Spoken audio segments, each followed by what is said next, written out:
नमस्कार, मी निकेत खामनकर आणि आपणा सर्वांचे जय किसान या शेतीविषयक यूट्यूब चॅनलवर स्वागत आहे। आज दिनांक 21 जून 2026 आणि आता सायंकाळचे 7:30 झालेले आहेत। शेतकरी मित्रहो, आपल्या राज्यातील हवामानाबाबत एक महत्त्वाचे अपडेट समोर आले असून 22 जून रोजी राज्यातील अनेक भागांमध्ये पावसाचा जोर वाढण्याची शक्यता बहुतांश वेदर मॉडेल दर्शवित आहे। यामध्ये कोकण आहे, पश्चिम महाराष्ट्र आहे आणि घाटमाता परिसरामध्ये चांगल्या पावसाची शक्यता असून मराठवाडा आणि विदर्भातील काही भागामध्ये पावसासाठी पोषक वातावरण तयार होताना उद्याला आपल्याला प्रामुख्याने पाहायला मिळणार आहे।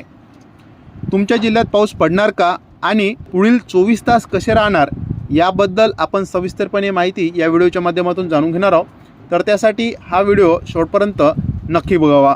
तर शेतकरी मित्रहो, कोकण विभागामध्ये उद्याला आपल्याला बहुतांश ठिकाणी पावसाचा जोर हा वाढलेला पाहायला मिळू शकतो, ज्यामध्ये मुंबई आहे, ठाणे आहे, पालघर आहे, रायगड आहे, सोबतच सिंधुदुर्ग आहे आणि रत्नागिरी आहे। या जिल्ह्यांमध्ये आपल्याला मध्यम ते जोरदार स्वरूपाचा पाऊस उद्याला पाहायला मिळू शकते।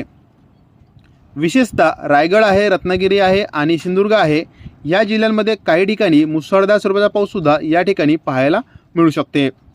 समुद्रकिनारी भागामध्ये वाऱ्यांचा वेग हा वाढलेला आपल्याला पाहायला मिळू शकतो।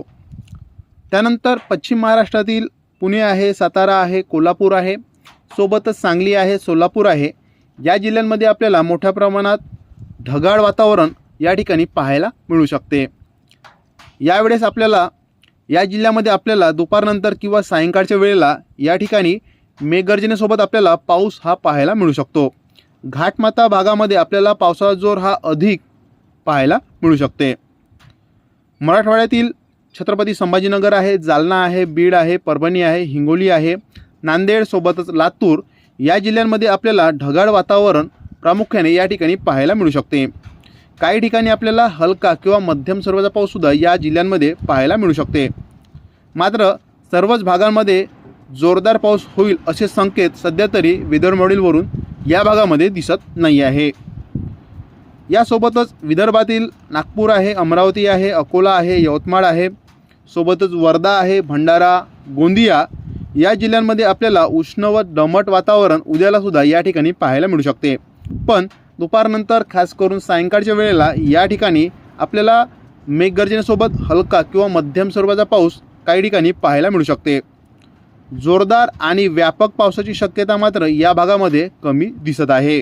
शेतकरी मित्रहो, विजांचा कडकडाट होत असल्यास झाडाखाली किंवा मोकळ्या मैदानात उभे राहू नये आणि स्थानिक वातावरणाचा अंदाज घेऊनच शेती कामाचे मित्रहो नियोजन करावे। व्हिडिओ आवडला असेल तर लाईक करा, शेअर करा आणि आपल्या या जय किसान चॅनलवर जर आपण नवीन असाल तर आताच्या आपल्या चॅनलला सबस्क्राईब करून साईडला असलेल्या बेल आयकॉनला नक्की प्रेस करा।